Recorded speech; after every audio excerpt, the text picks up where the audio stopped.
Dave, schedules are officially released. That means football is almost here. That means the draft is almost here. And well, I mean, close enough. It's a little while, but it's close enough. Am I right? But it got me thinking. I see this around all the time. How much stock do you put into a team or a player's strength of schedule when you're prepping for your draft? Considering this is the strength of schedule week and all we're really hearing about, this is probably going to be a pretty unpopular opinion, but I don't really put that much weight into strength of schedule, if I'm being completely honest with you.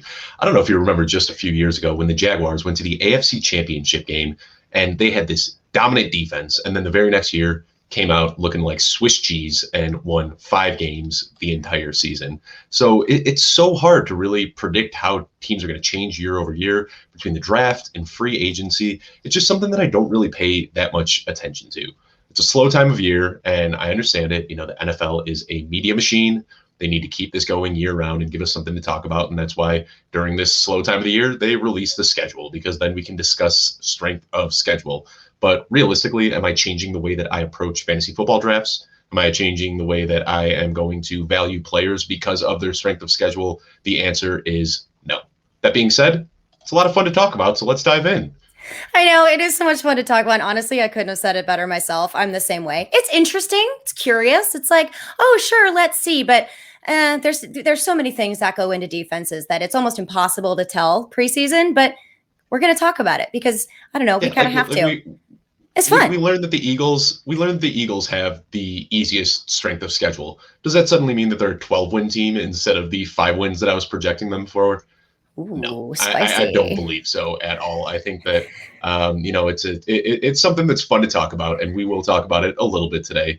And what we will talk about is something that Warren Sharp actually released that I thought was very interesting that we'll talk about in just a little bit. But I mean, how do you feel? Is this something that you really care about all that much?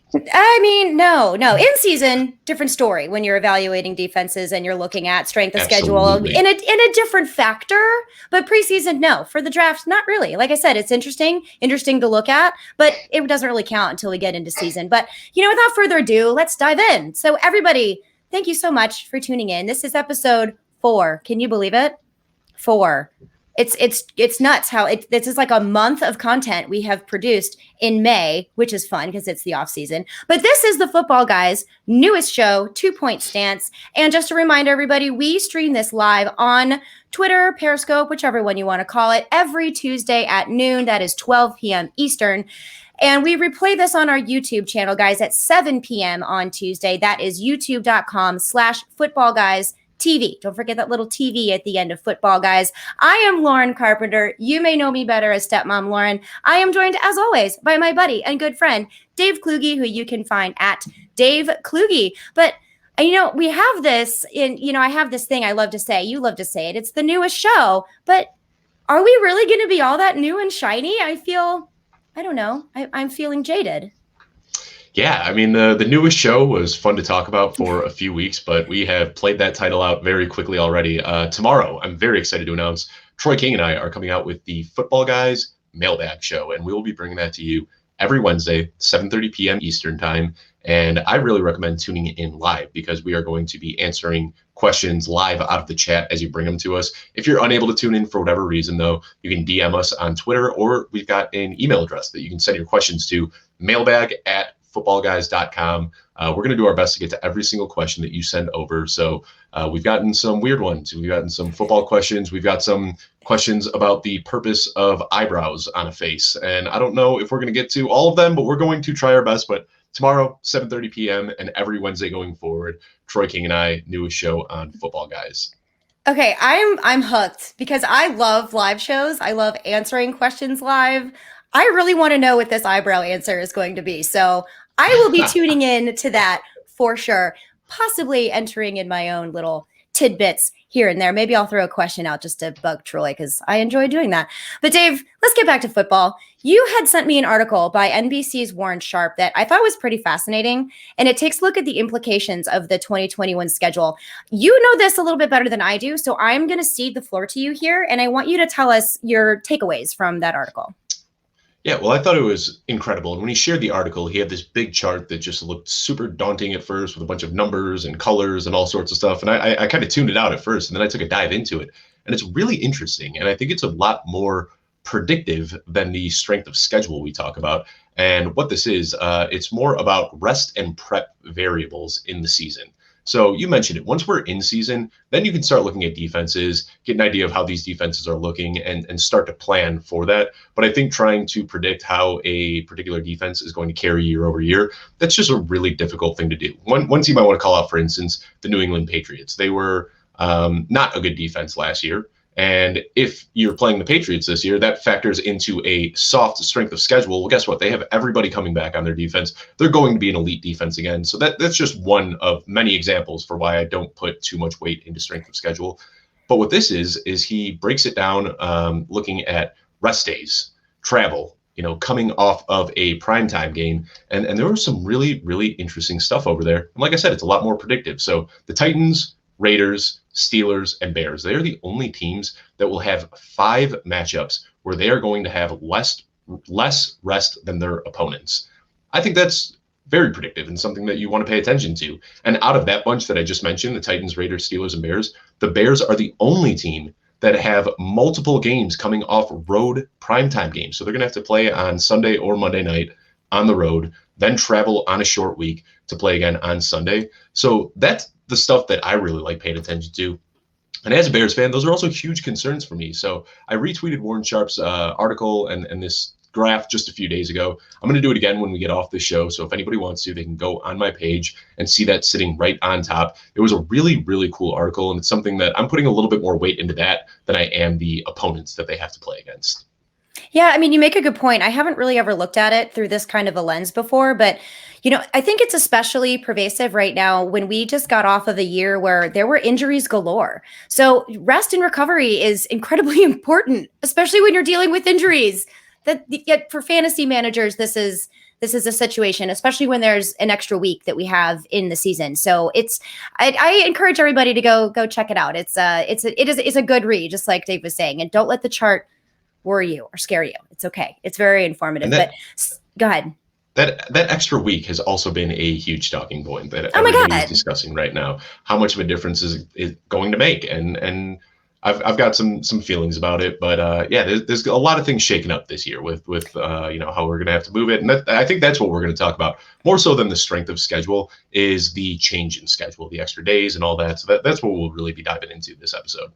Yeah, for sure. And I mean, does that change your approach to any of our drafts for 2021? I mean, it's what everyone is really talking about right now, because I don't know, I haven't dealt with this before, so I don't really know what to do. So, I mean, what do you think? Is this going to change what you do heading into the drafts for this year?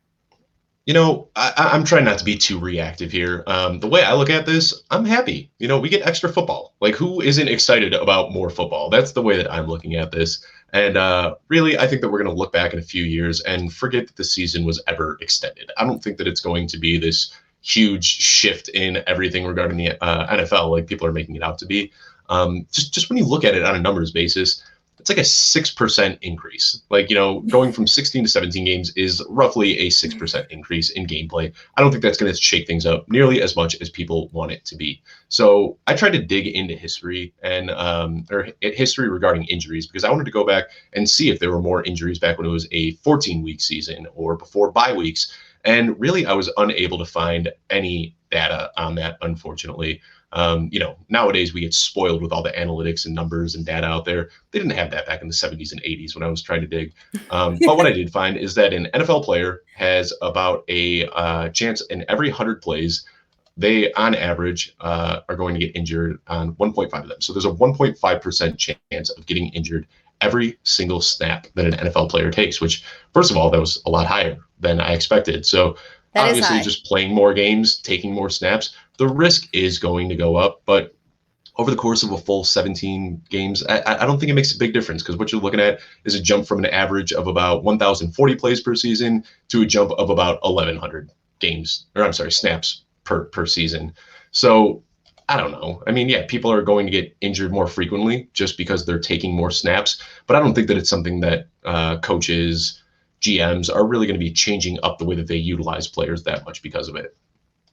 Yeah, I'm kind of in the same boat. I mean, maybe it should. Like maybe after this season is over, we'll look back and be like, I wish I would have anticipated this, but I don't know what that could be. So right now I'm not really making that big of a deal out of it. So I guess I can kind of look at it in the same way that we looked at 2020 with, no preseason games, shortened whatever camps and everything, blah, blah, blah. Like I'm just so glad that year's done with. Go away. So, I mean, like you said, a little bit higher risk of injury. I may kind of want to get insurance players a little bit earlier than maybe I normally would. Maybe instead of doing a shot on a flyer for next year, maybe I'll play it a little bit more safe. But honestly, I don't know how much this is really going to change what I do. Like I'm a little bit more of like I fell down and hurt myself learner, and then I know not to do that again. So I don't know. I really can't anticipate what's going to be so shocking about this extra week besides just more football, which is pretty awesome. But we will get into some of the implications for commissioners because of the way that the schedule is set up. But I don't know. I'm kind of in the same boat as you. I'm like, whatever. I'm not really sure what I should be making of this, but I'm just going to go for it. I'm going to enjoy the ride. And I'm not sure how coaches look at this, so I'm really going to be interested. Like, are we just going to see a 6% increase in production across the board? Guys that were throwing for 4,000 yards, are they now going to be throwing for, 4,500? Are we just going to see like these upticks in every single person's production? Or are coaches going to look at it as more of a, we want this guy throwing 600 passes a year. So rather, we're just going to stretch that out over the extra game and we're going to, change the passing per play. I don't know. And we're going to see that this year. What we have seen in free agency, though, and I think we've talked about this on previous shows, and it's something that anybody's been paying attention to has been able to notice, is it does seem like there are more and more running back by committees. Now, I think that was a trend that was already starting to happen in the NFL. We've been seeing it over the last decade, but it's really been exacerbated this year where we've seen a lot more teams leaning on this committee approach. I don't know if that's just the natural progression of the NFL, or if that's due to the 17-game season. But I think after this year, we'll get a much clearer idea. And I think that draft strategies heading into 2022 are going to be very different than they are this year heading into 2021. Yeah, you make a good point with the running back by committee. That is something to keep in mind. But again, I want to see what it's going to happen, what it's going to look like this year. But either way, it's going to be different. It's going to be interesting. And no matter what, it all starts with week 1. So like we said at the beginning of the show, we have the 2021 schedule officially released. So which matchup are you most excited about seeing? I think I might know, but you go for it. Yeah. I mean, if I said anything besides Bears at Rams, I'd be lying to myself. I'm a Bears fan. Of course I want to see the Bears play. Like that's the most exciting thing. But, we talked about how I don't think that strength of schedule is something that's really predictive or easy to talk about. But we can absolutely get excited about games coming back. And there are a lot of games that I am very, very excited about. So Bears and Rams, that's going to be a blast. I don't know if it's going to be Dalton or if it's going to be Fields or what's going on, but getting to see Matt Stafford with his new team, seeing how that Rams offense is able to progress with a much better quarterback than Jared Goff is going to be a lot of fun. Cowboys and the Bucks. That's another one that I'm very excited about. We already know that Tampa's got, like we saw them win the Super Bowl last year and they're running it back with that entire squad. But I'm really interested to see how Dak Prescott bounces back after that injury from last year, and how Ezekiel Elliott looks after all of these talks last year about how his demise was coming and how he was starting to fall off this cliff. I think that had a lot more to do with the position that the Cowboys were in, that they just didn't want to run him into the ground in what was, for all intents and purposes, a lost season. So I'm hoping that we're going to see Zeke bounce back with a vengeance. There are a lot of games that I'm excited about, though. One more I'll talk about, the Steelers and Bills. That's just going to be must-watch football, in my opinion. I am so excited about that game. Josh Allen looked incredible last year, and I want to see if he's able to take another step forward, or if some people expecting this regression are going to see the regression that I feel like they're secretly hoping for because they didn't like Josh Allen as a rookie prospect. So now they're doing whatever they can, grasping at straws, trying to say that he still isn't a good quarterback for whatever reason. And then Big Ben and Najee Harris. Ben's 39 years old right now. And I mean, if I'm being honest, his arm looked bad last year. So we've got Deontay Johnson, Chase Claypool, Juju Smith-Schuster, all commanding decent draft capital in fantasy drafts.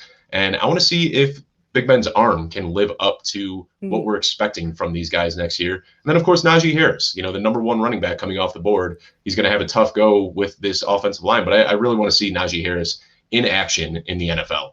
What's the game that you're looking forward to most? Oh, I love me some Najee Harris. I love that kid. It's like AJ Brown for me. I just love to watch him talk because he always just looks so full of joy. Najee Harris is the same way. I love that kid. So I hope they crush it. There's actually off on a tangent real quickly. Did you see the video the other day where he was talking, he was doing his press conference and they said something, they were like, yeah, we saw you out there, make this great one-handed catch. Yes.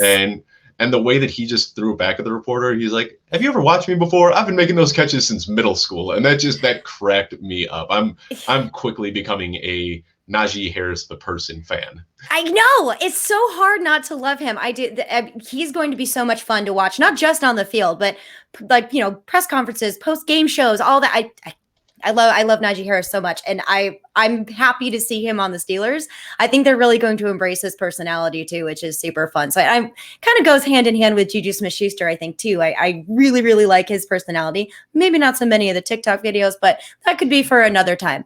But for me, as the Florida girl here, and also just because of the buzz that has been surrounding this team, I want to see the Texans and the Jaguars. I mean, for me, when I first saw this, I was like, okay, kid gloves much for Trevor Lawrence? That's kind of like what I thought of because I was like, that's crazy. But at the same time, I want to see Trevor Lawrence come out of the gate with a bang against a defense that, let's face it, it doesn't have JJ Watt. Who knows what's going on with their offense? So this could be a time where he could really just make an explosive debut right out of the gate. Not only that, but it's going to be Urban Meyer's first game as a head coach. So come on, let's watch Urban Meyer and Tim Tebow. Trevor Lawrence crushing against, the Texans. I feel like we have been so, just like there hasn't been football in so long that I can get excited about every single matchup. Exactly.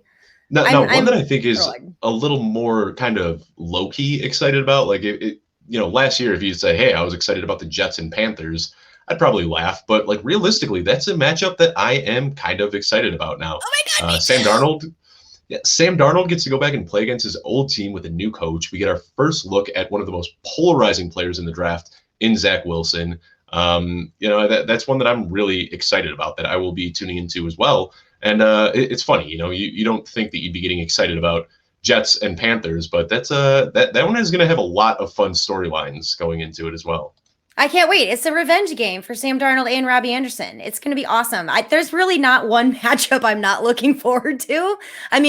Mud could be playing versus dirt, and I'd be like, yes, football. I don't even really care. But yeah, there's a lot of good storylines coming out of week one. The Packers and the Saints. This will be the first time we've seen the Packers and the Saints without Drew Brees and Aaron Rodgers.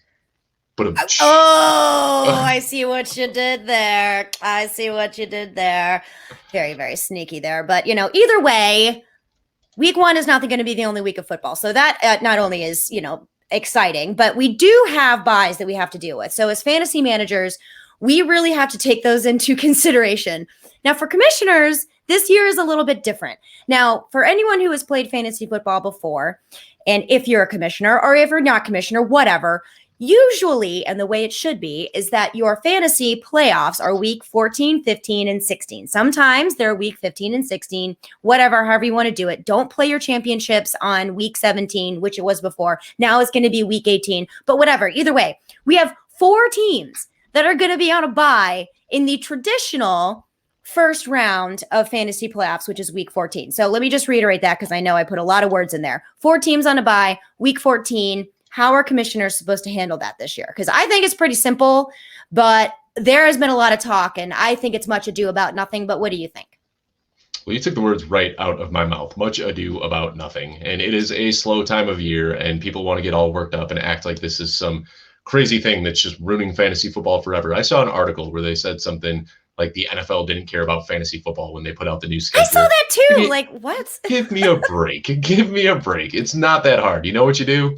You get one extra week in the regular season. You push everything out. And now instead of doing your playoffs weeks 14, 15, and 16, playoffs are 15, 16, 17. It's not that hard, people. I don't know why everyone's freaking out about this. And honestly, I think this is actually beneficial to fantasy managers because now we get to play 13 games in the regular season. We're not going to have those pesky 6-6 records anymore. In the same way that nobody's going to be finishing 8-8 in the NFL regular season, nobody in fantasy is going to be finishing 6-6 anymore. So I think that this is great. I am totally welcoming this extra week of football. And commissioners, take a deep breath, push your playoffs out 1 week. It's not that difficult. Yeah, there's a lot of ways you can do this. So let's say if like normally this will come down to a vote in your league, right? So if everyone's like, no, it has to be on week 14, even if they realize that there's 4 teams on a bye, you can always make week 16 or one of those 16, 17, maybe like a dual playoff. I mean, like a 2-day or a 2-week, playoff combined just to kind of make up for any teams that were on a bye. There's lots of ways to do it, but just keep it simple. There's a reason why you don't have to freak out. Like we said, there's now an extra week. Use that extra week. I don't understand what is so crazy about this and why there's articles even being written about how the NFL doesn't like fantasy football. If they didn't like fantasy football last year when there was only 16 real weeks, they would have put 4 teams on a bye in week 14. Then we would have something to complain about because that would be an issue. But now it's not. Just add an extra week. Make it easier. I don't get it. Much ado about nothing. Yeah, for real. It's, but anyway, so we do have, like I said, those 4 teams on a bye. So are we going to look at those players any differently at all because we're going to have 4 teams on a bye that late in the season? So, the teams that we have here, there's we have the Colts, the Dolphins, the Patriots, and the Eagles. So there are some fantasy players pretty important that are on those teams. Should fantasy players, managers, should they be considering this in the drafts before they go ahead and do their prep and before they enter into their drafts in August? So if you're asking if we should change the values of these players because of the bye, I don't think that you should do that. But, there's a big psychological aspect to playing fantasy football and having some of your best players on a bye in a must-win week 14 matchup. That's going to be pretty tough to deal with. So, I'm worried about Jalen Hurts, Miles Sanders, Devonta Smith. I have really been hyping those guys up. And now with them not playing in a must-win week, that's going to be a little bit concerning. Also, Jonathan Taylor, if he stays healthy, he's going to be a first-round pick. He's going to anchor a lot of teams as their RB1. Realistically, it shouldn't affect strategy too much because everybody is going to have to play a bye at one time or another. But like I said, the psychological aspect of not having some of your best players going into the week that you might need a win to go into playoffs is certainly going to be frustrating. So as somebody who has been, hyping up Jalen Hurts, Miles Sanders, Devonta Smith, Jonathan Taylor, I am probably going to be sweating quite a bit on that final week, but that's just, it's a part of the game. We had the week 13 bye weeks last week last year, and we dealt with it, and it was only 2 teams. But yeah, now having 4 teams off during then is pretty big. Yeah, I mean, if you've played fantasy football for any length of time, you have come across this issue before where there's, I think, like 6 teams on a bye. It's nuts. But you prepare for that ahead of time. That's why you make sure you follow shows like ours.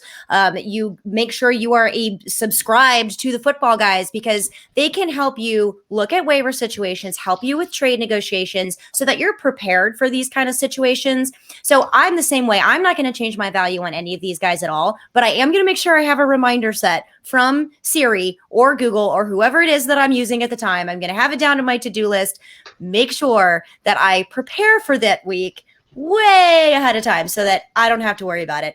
And one of the ways that we can do that is by looking at rankings, which are up on the Fantasy Football Guys. So as our resident ranker, because I do not participate into rankings, I leave that for the people that are much smarter than I, also known as Dave Kluge. Give me some of your spicy rankings. Spicy takes. Come on, let's go. Well, I've got a few, and that's first of all is I see so many rankers nowadays. They are so scared to go against the consensus, and it's something that I am totally okay going against the consensus, and I get some heat for it every now and then, and I hit some takes and I miss some takes, but I feel like everybody nowadays is so concerned about not looking foolish that they will look at the consensus rankings, maybe move a guy up one spot, maybe move a guy up down one spot. But I'm somebody who really, when I draft, I want to go out and get my guys, and I value guys that I like much, much higher than the consensus. So you can go to Football Guys and check out all the rankings for yourself. But a few that I want to specifically plug, Rashad Bateman. I have him 20 spots higher than the consensus rankings. That And that is is in with my ranking. Fuego.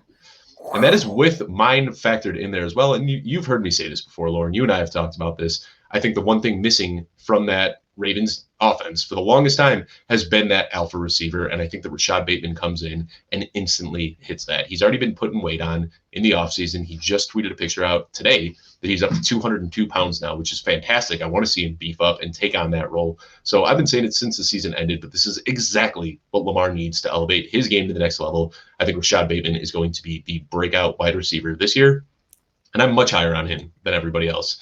In turn, I also have Lamar Jackson as my quarterback 1. I know Patrick Mahomes is not my quarterback 1, and I understand that a lot of people are going to be pretty upset with that. But the rushing upside, the rushing upside that Lamar Jackson has is just phenomenal. I mean, you almost know that he's almost a lock to run for 1,000 yards per season, which is just mind blowing to even think about that. That's something that no quarterbacks were ever able to hit. Lamar Jackson's done it twice in a row and is probably going to do it again next year with the extra game. So Lamar Jackson is my number 1 QB, and that's not a knock on Pat Mahomes. Patrick Mahomes is fantastic, but we saw him struggle without an offensive line in the Super Bowl, and that $500 million contract is going to cripple the Chiefs in the future. I don't know if it's going to happen right now. I still love Patrick Mahomes. I'm not saying that you shouldn't draft Patrick Mahomes, but Lamar Jackson is my guy. Another one that I want to talk about, and we talked about this guy last week, but Damien Harris is not so shockingly much higher on my rankings than the consensus. I have him 12 full spots ahead of where everybody else is ranking him. I think that the Patriots stay a run-first team, and Damien Harris is going to get the crack at early down work. So I absolutely love Damien Harris, Rashad Bateman, Lamar Jackson. Those are probably the 3 guys that I am higher on than anybody else. That is spicy. And I know I was talking over the air for a little bit, but I just couldn't help it. It was muy caliente. But yeah, I mean, go over there, check it out on Footballguys, check out their rankings.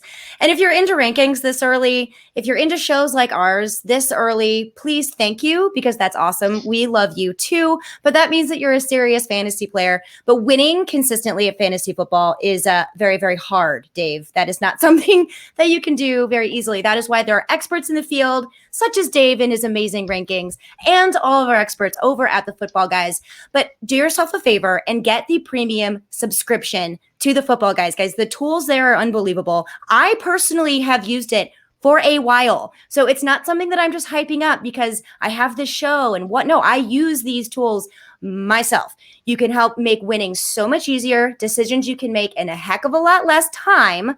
And you can get there. Just go to footballguys.com, and there's a big orange banner at the top. And as a special thank you, not only for watching this show, I'm biased because our show is obviously the best, but just as a thank you for following us at Footballguys, we're giving you an early bird special discount pricing.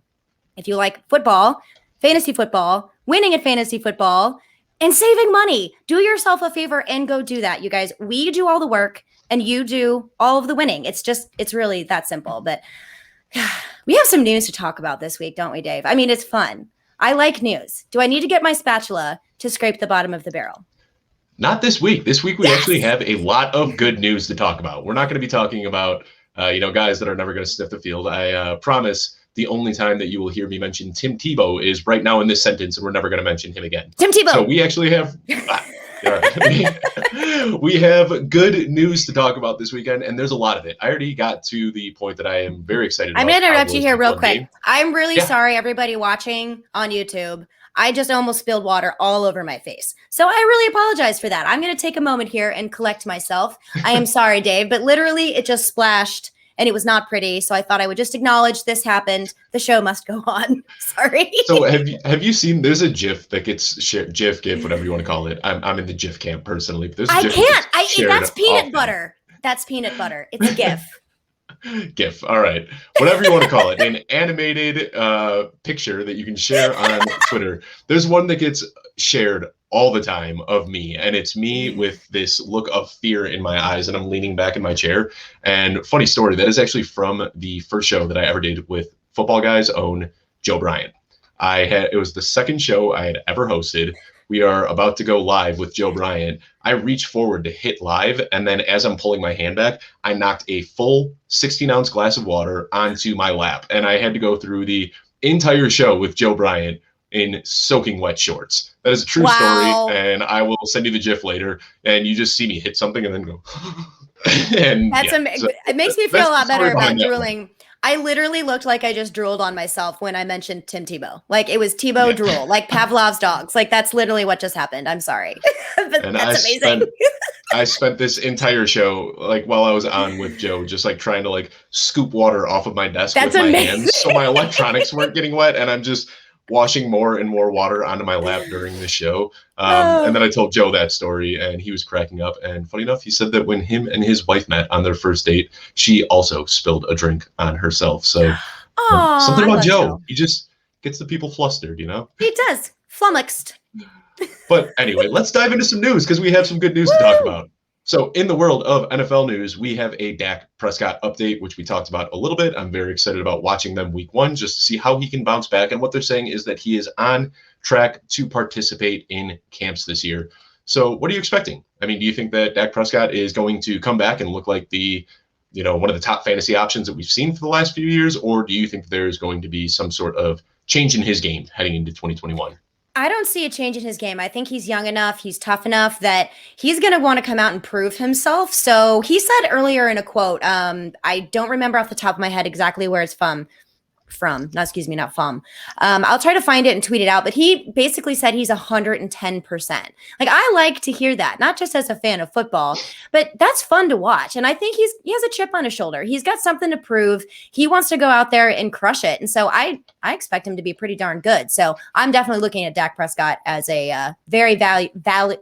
What's the word I'm looking here? Viable. There it is. Got there. And we're there. Viable. Single QB.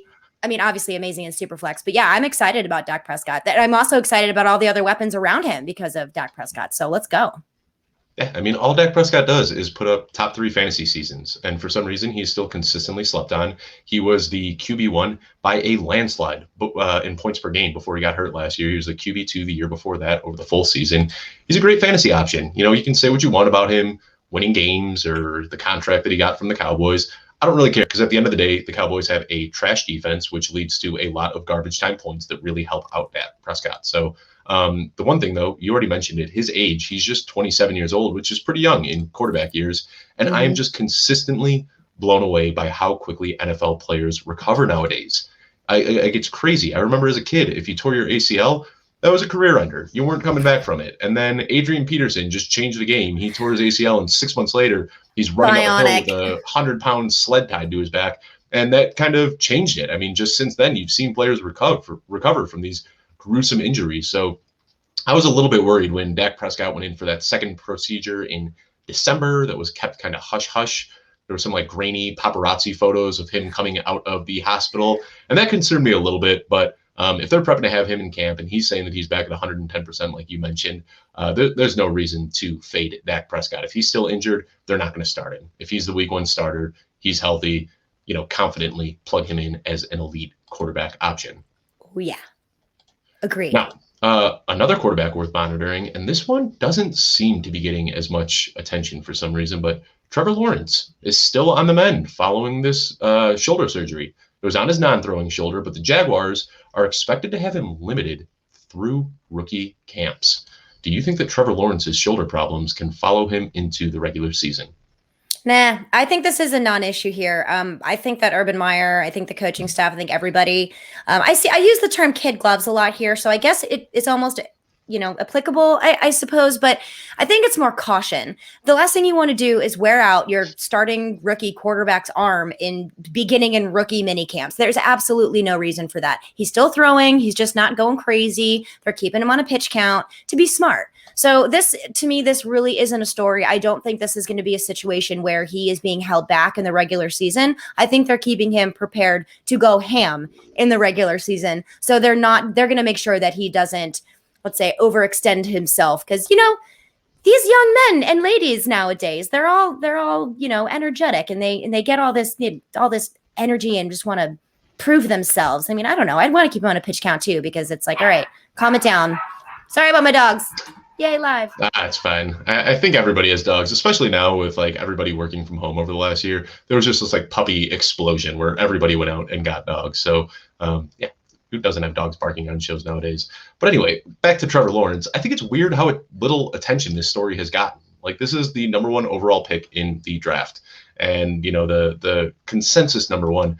Really, I think the NFL PR wanted to just keep this as quiet as possible because he is the face of this incoming rookie class. So he had the surgery 13 weeks ago, and they said it would be a 4 to 5 month recovery. Well, we're looking at 4 to 5 months. That is also, if you don't want to do the math, 16 weeks. So we're 13 weeks out. He's already getting to that point where he should be fully recovered, and the fact that he is still limited, and they're expecting him to be limited going through these rookie camps, I think it's something worth keeping a close eye on. I don't know why everybody's just completely ignoring this. Like, a shoulder surgery is not something that's a quick recovery, and that's totally fine. But it's something that I am going to be watching a little bit closely. If he is limited past that 4 month mark, I'm going to be a bit concerned. So it's not something that I'm saying, drop Trevor Lawrence in your rankings, anything like that. But it's definitely something that I think is worth keeping an eye on. So, quick question. I did not read this article specifically, but I have heard it spoken about on various sports shows. Does it have the limited tag because of injury, or is it just limited?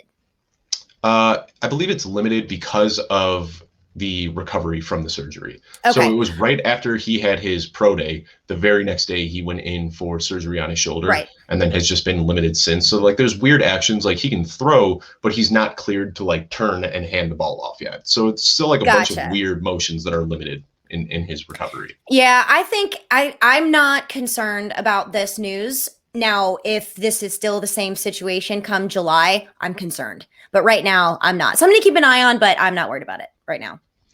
So let's talk about, we got one more quarterback injury. So we already talked about Dak. We talked about Trevor Lawrence, 2 young guys that are probably going to bounce back. But Tom Brady, his health wasn't talked about all that much in 2021, but he quietly had a procedure done on his knee in February following the Super Bowl, and he resumed throwing again this week. He's about to turn 44. So is a knee surgery something that you're worried about, or is that just what happens when you turn 44? I don't know. I mean, maybe that's just what happens when you turn 44, because I think every single one of my joints need to be replaced, and I'm not 44 yet. So I don't know. But for me, this actually kind of makes a lot of sense. It is surprising that Tom Brady was playing hurt. Not surprising, because Mr. Avocado Toast is, TB12. He's also could be in that bionic category. But Tom Brady doesn't throw with his knee.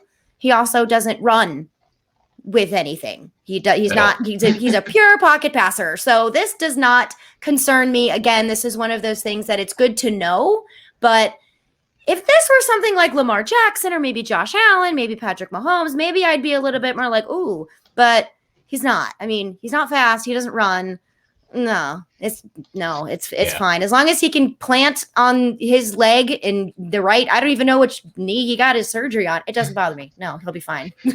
Yeah, I don't think we need to spend too much time on this one, because like, given his age, you see like a 44-year-old going in for knee surgery, you think that would spell trouble, but all Tom Brady has done is defy odds for his entire career. And, I'm done betting against Tom Brady. I sent a tweet out yesterday where I was like, remember when Ryan Mallett was drafted in 2011 to replace Tom Brady? And since then, Ryan Mallett has left the league, and Tom Brady has won 4 additional Super Bowl rings. So, until he is like in a wheelchair, I am not going to be counting out Tom Brady to do magical Tom Brady things.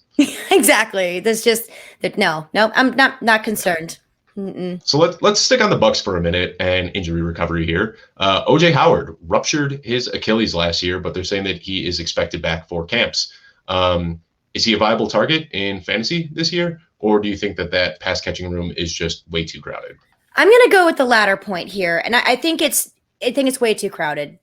Yeah, with Rob Gronkowski coming back, you got Mike Evans, Chris Godwin. I mean, there's so many big names there. Antonio Brown is back. I don't think so. I think there are much more fantasy relevant options I'd rather target. Now, of course, if you're in a deeper league that, let's say 14 to 16 player league, this could be great news. But no, I'm not. I'm out. I don't really want anything to do with OJ Howard in a pretty classic 10 person to 12 person redraft league. No, thank you. Too many people there for me. A lot of mouths to feed, even from a pure pocket passer who's very good like Tom Brady. I don't know. Not buying it.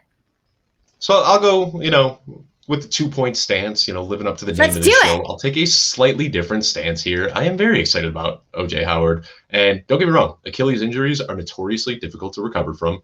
But OJ Howard is still just 26 years old. And that's the biggest indicator for whether a player is going to bounce back or not is their age. And 26 years old is still pretty young. Now, given the crapshoot that tight ends are this year, I think that OJ Howard kind of is worth one of those late round flyers. Brady and Gronk, they still had that great connection last year that we were able to see. But Gronk, at the end of the day, Gronk looked kind of old and clunky and slow. And I think it was just that natural chemistry they had that inflated him just a little bit. Howard is a former first rounder, and I'm just not ready to give up on him yet.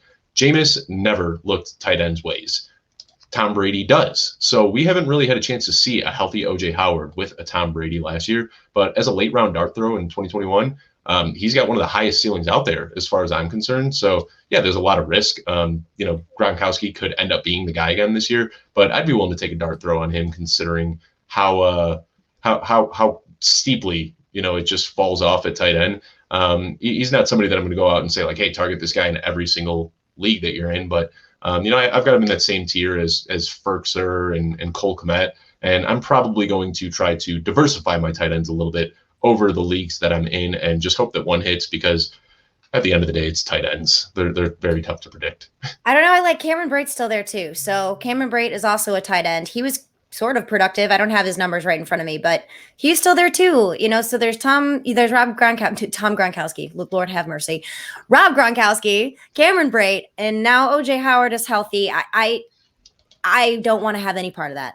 Nope. I'm out. Fair enough. That's fine. That just makes it easier for me to draft. This is why we do what we do. Exactly. So let's go to another one. And the Giants, they were pretty busy this week, and they brought in 2 free agents, Corey Clement, Kelvin Benjamin, 2 names that fantasy players know very, very well. I should also mention that Kelvin Benjamin came back in as a tight end. He is no longer a wide receiver. Corey Clement, Kelvin Benjamin, are either of these guys on your fantasy radar?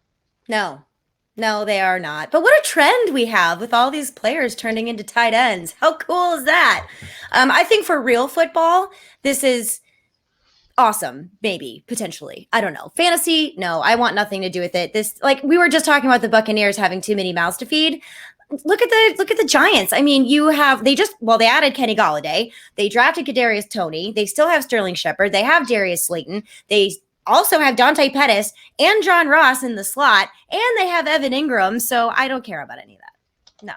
You didn't even mention Kyle Rudolph, who is another tight end. Yeah, he was another tight end. Sorry. Didn't even get that far down in my notes. Saquon Barkley is one of the best pass catchers out of the backfield. So, I agree with you. It's fun to see Kelvin Benjamin come back into the league. I wish him a lot of success. Yes. Didn't really get a fair shake early on in his career, so I'd love to see it. But yeah, looking at that depth chart, I can't get excited about either of these guys. Kelvin Benjamin is probably going to be the 3rd tight end on the depth chart. I think Devontae Booker is going to sit ahead of Corey Clement on the depth chart. So in order for either of these guys to put up anything fantasy relevant, they would need multiple injuries ahead of them. And is it possible? Sure, but you'll probably be able to pick them up off waivers. They shouldn't be anywhere near your mind come your draft. But let's stay on the Giants for just a minute. They said that they're focusing on getting Kadarius Toney to run shorter routes. So with so many talented skill players on this team, what role do you expect to see Kadarius Toney have on the Giants as a rookie? I mean, if he can carve a rollout for himself and make it happen, like I mentioned, the 2 slot receivers they have on their depth chart are I think it's Dante Pettis. I would need to go look at that. Dante Pettis and John Ross, I think, are the 2 slot wide receivers they have listed on there. I think. Don't quote me on that. Dante may be the right. wide out. Okay. So if that's his competition really in the wide receiving core. So he has a shot. Can he do it? I don't know. That some of this is going to depend on Daniel Jones. A lot of this is going to depend on all the other mouths that there are to feed. So I am not as excited about this for redraft. There are other options that I would rather look on this team. Like I had already mentioned, Darius Slayton, who I love, Sterling Shepard, who I love, Kenny Golladay, who's a beast. So I could see him carving out a role for himself. Do I think he can? I think the odds are stacked against him, but maybe 2022 he could see a little bit more production. But I'm not 100% sold on that this year. It's certainly a crowded, there's a lot of skill players there, but I think that, getting him to run these shorter routes is something that's going to work pretty well for him, because Slayton and Kenny Galladay, I think that they both do their best work when they can get downfield and make plays down there. So I think that, if they're able to work out some stuff for Kadarius Toney, I kind of envision him taking on like a Laviska Shenault type role, Deebo Samuel type role. I think that if they can do that to him, it would be great for him, because when you look at his metrics, I mean, the guy's got 96. This is all off of Player Profiler, but 96th percentile in burst, 86th percentile in his 40-yard dash. He's got an absurd catch radius, and he's still even in the 65th percentile when it comes to agility. So this guy, I think that if you're able to get him the ball in space on these short routes and let him do his work after the catch, I think that's a role that suits him very well. And then you have John Ross, Darius Slayton, Kenny Galladay to kind of work down the field. So I like that they're doing that. I like that they're trying to broaden his route tree a little bit and get him the ball in the open field. Now, let's jump to another story. We talked about Najee Harris and his likability factor just a little bit earlier, but let's talk about his expected workload now in Pittsburgh. Mark Kaboly of The Athletic said that there's, quote unquote, no reason to think Najee Harris won't push the 275 touch mark as a rookie. 275 touches is a lot of touches. Are you buying that, or is this just smoke that we're buying? I'm buying it. I am buying it. It would not surprise me in the slightest if he saw that much. I think maybe more reasonable is above 200, maybe 250. I mean, that's even pretty high, but it doesn't really matter. What really matters here is what can he do with it behind that offensive line. So, I mean, that's really where fantasy managers should be focusing. I'm willing to take the risk because I love Najee Harris. And frankly, I like the Steelers, and this is a need they need to fulfill. Obviously, they have to address the offensive line. Maybe that will be improved. Who knows? But it would not surprise me in the slightest. But it's just, I think they got like less than 1 yard a carry. Something, the stats on it are just stupid. They really, really need to do a better job of running the football. And I think they're going to try to prove that they can. They want to focus on their run game.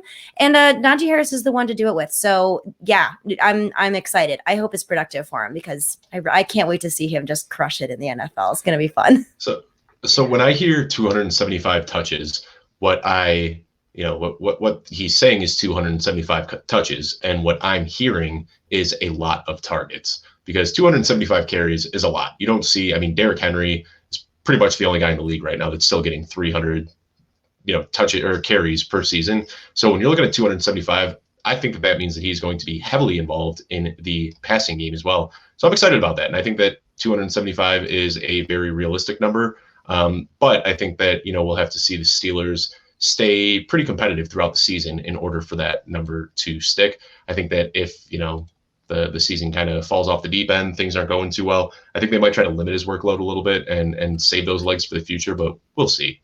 Yeah, let's stay on rookie running. Let's stay on rookie running backs for just a minute, though.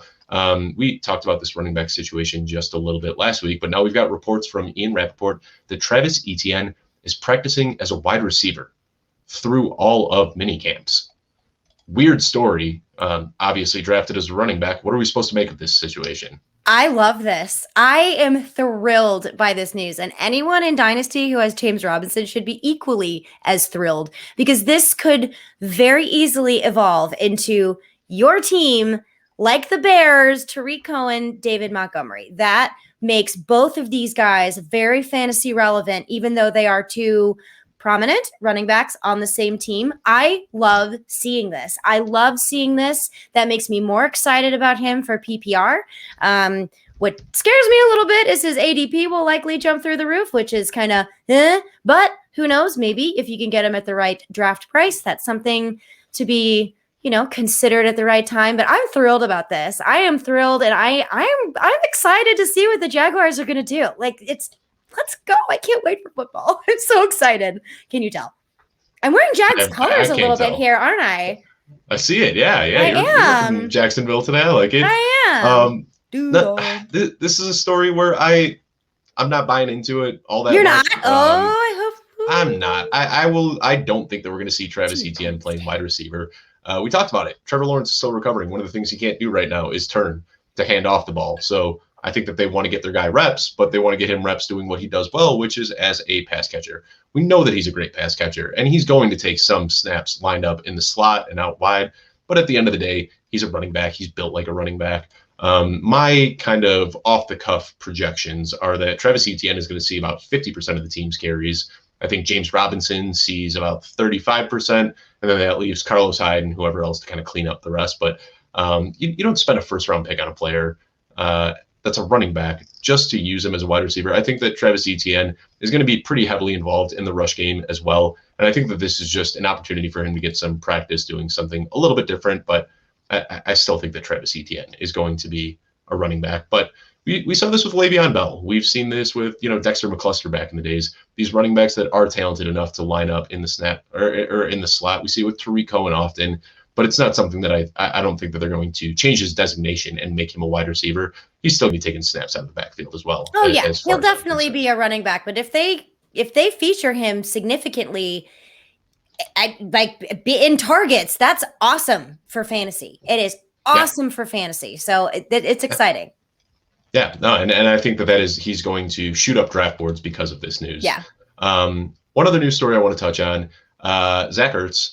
Talked about him a little bit last week, but it's being reported now that he is not going to camp.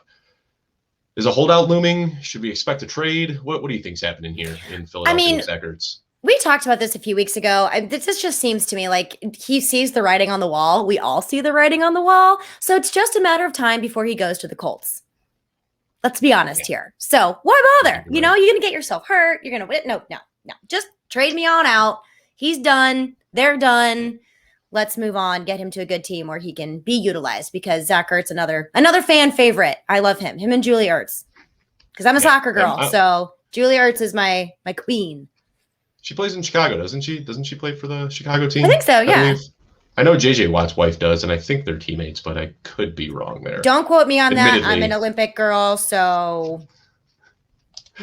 Well, I'm with you. I don't really have too much to add. I don't think that he's holding out. Veterans kind of play by a different set of rules this time of year. I don't think he's going to hold out. I think he's going to be traded.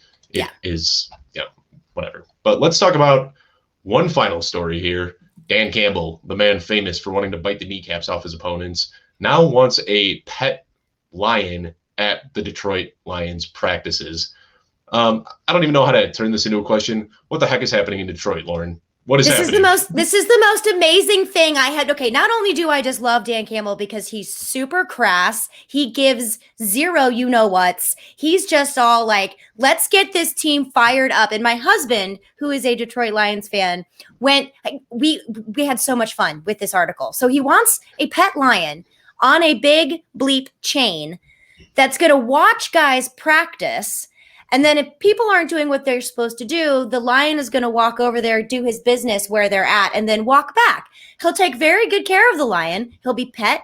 He'll be manicured. He'll be taken care of. In fact, Dan Campbell even said that he'd be willing to lose his arm if that means this lion is going to help take them to the Super Bowl. I love this. I think this is great, and it's hilarious. I cannot wait to see what happens in Detroit because of this new head coach.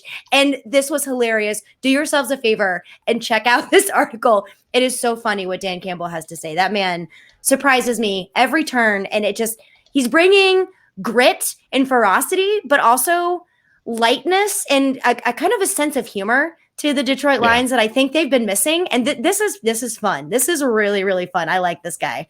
Let's go. This is a very new style of coaching. Yeah. Like you said, the tenacity kind of intertwined with like a humor and the sarcasm. Yeah. I don't know what to make of this story It's hilarious. at all, but it is hilarious. So I had to at least bring it up. Full disclosure, everybody, I begged Dave to talk about this story because my husband and I laughed so hard when we read it. So thank you, Dave, for bringing this up for me because I love this. I absolutely love this. I am glad we were able to fit it in. But let's go ahead and wrap up, as we always do, with the Footballguys Spotlight. The guy that you're going to spotlight today is honestly one of my favorites. I had him, I've got a whole list of guys that I'm going to be working through on the Footballguys Spotlight week by week. As you know, we alternate this, and I had him on my list because he is phenomenal. So take it away. Who are we highlighting this week? You couldn't have said it better. I mean, this is Lord Don't Lose, everybody. And he is probably one of my favorite people on every social media platform, except you, Dave, of course. Don't get too emotional. But Lord Don't Lose is honestly, he's one of the nicest people you can meet. He is fresh. He has really fun videos on Instagram. He's way outside of the cookie cutter fantasy analysis, if you will. Like, he doesn't really play by those rules, and he brings kind of an urban vibe to fantasy football. Like I said, he's a really good person. Personally, he's had my back more than once. And we met because he read an article of mine, and he is so impressed with the analysis and the work that was into it. He reached out because he's like, I didn't agree with you, but I read your article and I was so impressed. I want to meet you. And I was on his show. He has so much respect for other people in the industry. He busts his butt. He is fun. Do yourselves a favor and go follow him. He's on Twitter, Lord Don't Lose. He's also on Instagram. I believe it's Lord Don't Lose on Instagram as well. Yep. I'm terrible with Instagram, so that's why it's like my Achilles heel that ruptured like OJ Howard. Maybe mine will be healed this year too. Who knows? Great guy. Lord Don't Lose. I don't even have any more words. He's so awesome. So do yourselves a favor and go follow him. He's a good guy. He started on Instagram, and that's kind of where he got into content creation, and then he recently switched over to Twitter. But yeah, phenomenal guy. So supportive, so smart, fun, and like you said, like he just will have people's backs. Like, he is a very loyal guy. Great call out there. But want to thank everybody for tuning into Footballguys 2-Point Stance. Obviously, you can find us live every Tuesday on Twitter at 12 p.m. Eastern. Be sure to subscribe to the Footballguys YouTube page, though, for the replay at 7 p.m. Eastern, and that's youtube.com/FootballGuysTV. You can find all the rest of the Footballguys TV shows there as well: the Audible, the Dynasty Show with Chad and Jordan, the Dynasty newsletter, the Power Grid, and like I plugged earlier in the show, the Footballguys Mailbag Show with myself and Troy King, debuting tomorrow at 7:30 p.m. Eastern time. You can DM me questions. You can send them to mailbag@footballguys.com, or you can tune in live and drop your questions in the chat, and we will get to them right there. Lauren, before we sign off, is there anything else that you wanted to mention today? Oh, just I'm excited for football. I'm like ready. That's the sign off every week, isn't it? I am. It is, because until it gets here, it's never going to get here. You know what I mean? It's just like, every piece of news, we want to be like, let's go. I'm ready. I'm so ready. Yep. But before we know it, it's going to be draft strategy coming up too, which I'm really excited about, but not for a little bit. So stay tuned. Right now, it is still overreaction season, and that is exactly what we're doing. And soon we'll actually start to see depth charts take some shape, camp starting, and then we can really, really dive in. But thanks again for tuning in. Catch us next Tuesday. Hope you have a great day.